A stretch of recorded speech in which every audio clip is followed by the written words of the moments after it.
have you ever just stopped to think about where all this comes from? I mean, not just our phones and computers, but our whole society, our laws, our governments, the way we all live together in these huge, crowded places? Well, today, we're going to look for the original blueprint, the master plan for civilization itself. All right, let's get into it. Okay, take a look at this. It's called the Standard of Ur. Now, it's not very big, about the size of a modern laptop, believe it or not, but this little box is a time capsule from a world that completely vanished thousands of years ago. It was found in a royal tomb, and you can see it's covered in these incredible tiny mosaic scenes. It's absolutely beautiful, but it's also a puzzle. And that puzzle, well, that's the whole point of what we're exploring today. Because this isn't just some fancy decorated box, it's a story. And it's packed with clues that actually show us the fundamental building blocks of our modern world. So the big question is, how do we read it? We're going to treat this thing like a book and decode the story one panel at a time. By looking really closely at what's happening in these scenes, we can actually start to piece together what their entire society looked like. All right, let's break down the secrets this box is telling us. First off, just look at the thing itself. The craftsmanship is amazing. To make something this detailed, you need artisans, people whose entire job is to be an artist. They're not out farming. That is a massive shift for a society.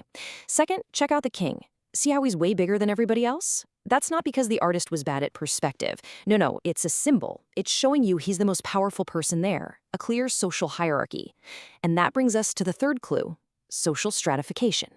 Everyone's size kind of shows their rank. So in this one little box, you've got it all, the blueprint for a class system, staring us right in the face. So you see, this box isn't just about the city of Ur. It's like a perfect miniature model of a whole new way of living that was just starting to take shape. So let's zoom out from this one artifact and look at the big picture. And that big picture has a name, early civilization. Here's the definition. And it all kicks off with one key ingredient, surplus agriculture. That just means growing more food than you need to eat. That extra food is what frees people up to become artisans, or priests, or soldiers, or kings. It creates the specialized jobs and the social classes we just saw on the box.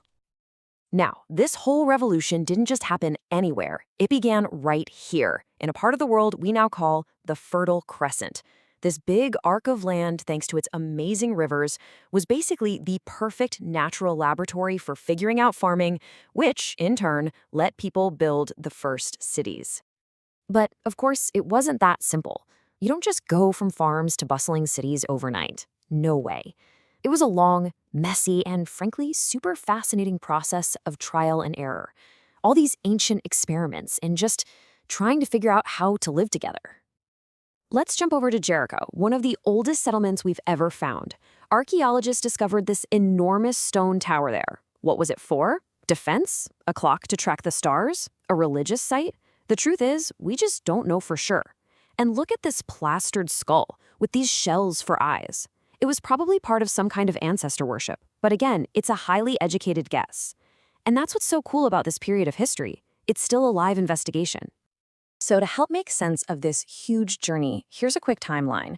Everything kicks off with the agricultural revolution way back around 10,000 BCE.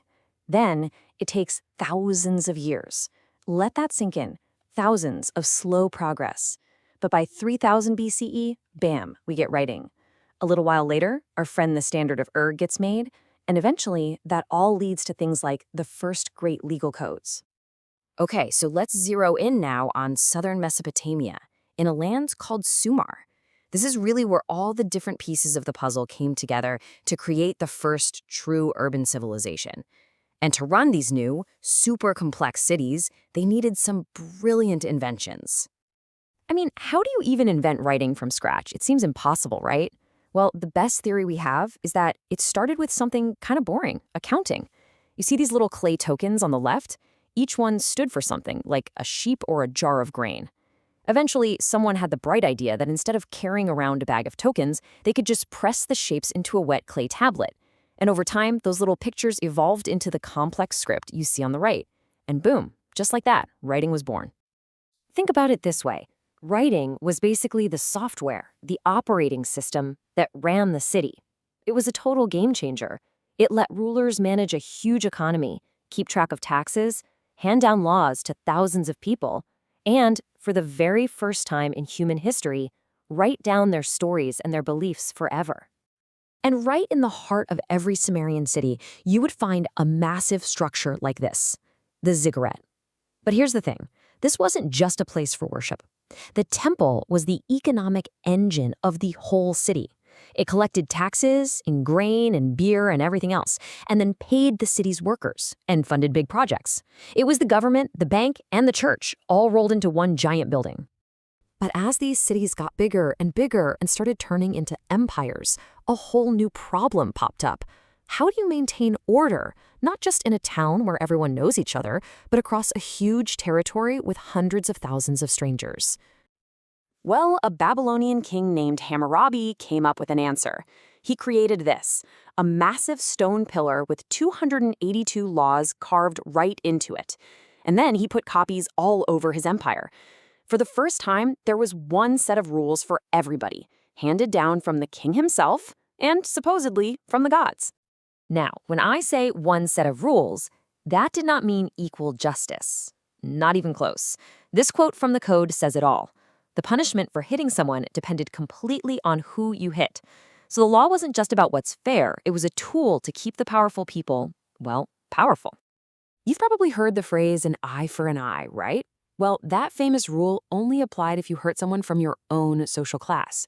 If you put out the eye of a slave, you just paid a fine. It was treated like damaging property.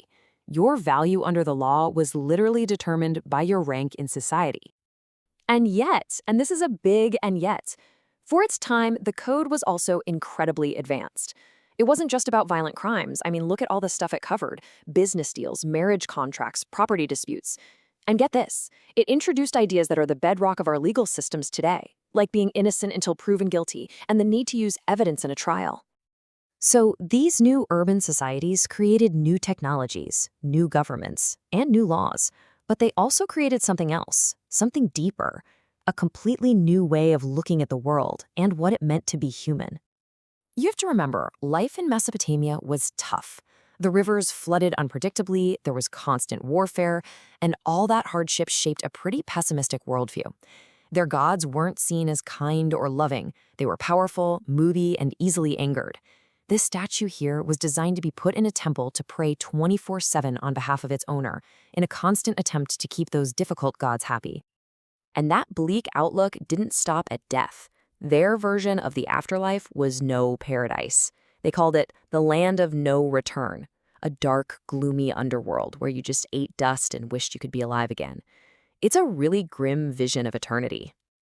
And that brings us to the big final thought here. The rise of cities, the birth of civilization, it gave us incredible things like writing and law and amazing art.